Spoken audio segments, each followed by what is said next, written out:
When Coach told you the other day that you weren't going to start, was it disappointing? How did you feel when you heard that news? It was fine. I mean, he pulled me aside before practice and we kind of talked about it. And I just knew that whenever I was going to get in the game, I just needed to make an impact and do what I needed to do for the team. How did it feel then to have one of your best games of the year when you came off the bench and had a double-double? Yeah, it was good. I mean, when Coach told you to get in and do what you got to do, I just got to do what I got to do. So I'm really, really glad that, we ended up getting the win and that I played well. But the most important thing was we got the win. How does it feel now to kind of reflect back on this summer? It was a wild summer for you, scary summer. Yeah. And then here you are. How does it feel now to reflect back upon this summer? Yeah, it's an unbelievable thing that's happened to me over the course of 7 or 8 months. So I'm just coming every day ready to work and just knowing that don't take a day for granted. Coach was just saying you're one of the few people that nobody can say a bad word about. When you hear something like that, how do you react?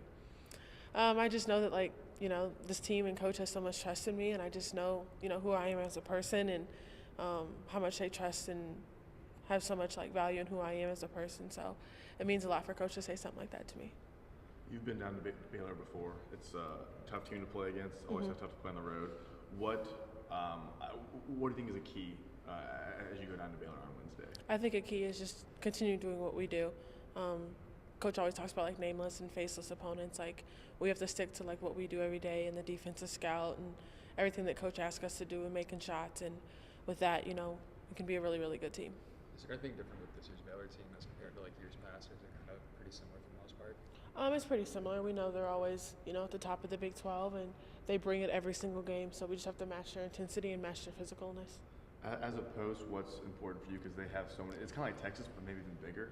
So as a post, what's a focus for you? Yeah, just doing your work early. That's kind of how it is with all post players. Just meeting them down the floor and just doing your work early.